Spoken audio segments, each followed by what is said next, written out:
Hello everybody, this is Gareth Cahoon Speaks back here with another video. I'd like you to hit the subscribe bar, give me a thumbs up if you like the video, or hit the notification bell to be notified when I post my next post. Or otherwise you can look me up at my website, which is www.garethcahoon.co.uk.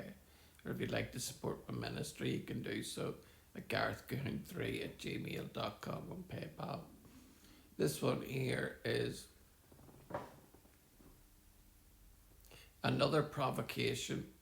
Israeli Navy intercepts latest global Sumud flotilla headed for Gaza off Cyprus. Israeli Foreign Ministry flotilla carried no aid, while Gaza is flooded with aid.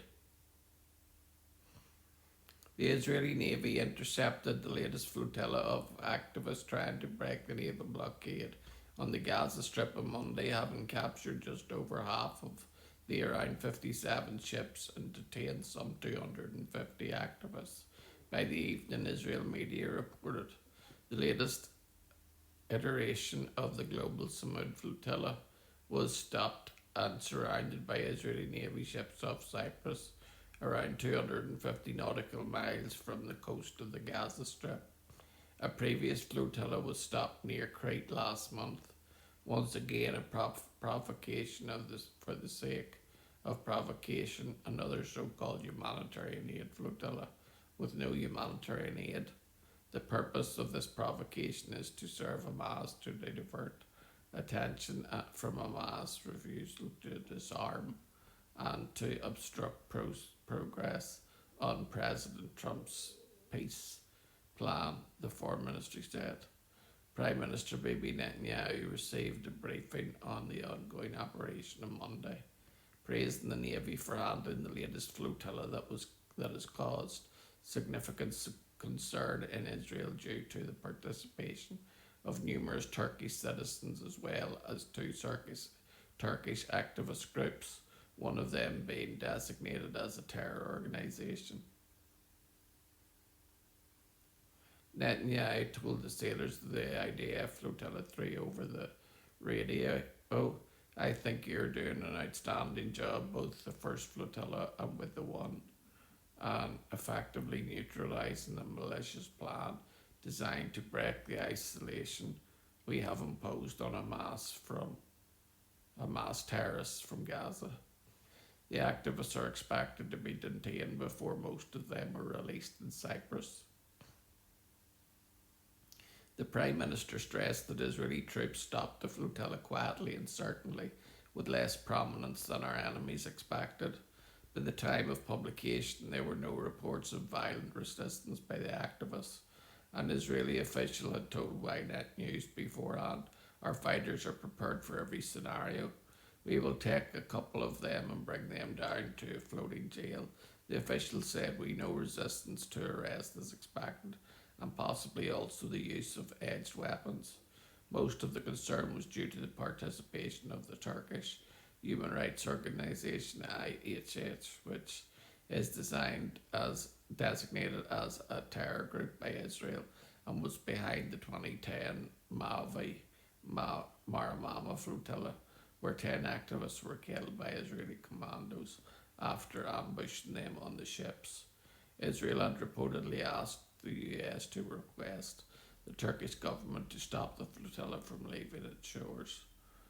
Through no avail, Turkey's foreign ministry on Monday condemned the intervention by Israeli forces in international waters, which constitutes a new act of piracy. According to the organisers, around 319 activists who took part in the flotilla included some 24 Turkish nationals as well as Saif Abu Kishk and Brazilian citizen Thiago Avila, who took part in the last month's flotilla before being detained for questioning over alleged involvement in terrorism. Upon their release, they joined the next flotilla. Once again, the Gaza Sumud flotilla claimed that the purpose of the flotilla was to carry food, baby formula and medical aid to the Palestinians in the Gaza Strip. The Israeli Foreign Ministry noted that in response that the enclave is currently flooded with aid. Since 2025 alone, more than 135 million tons of humanitarian aid, thousands of tons of medical supplies have entered Gaza, the ministry stated. The participants which GSF alleged were illegally detained, again including several prominent activists and dozens of citizens Western nations like Margaret Connolly, an Irish doctor and sister to Irish Prime Minister Catherine Connolly. President Connolly told reporters in May that she is very worried about her, and I am also very concerned about her colleagues on board.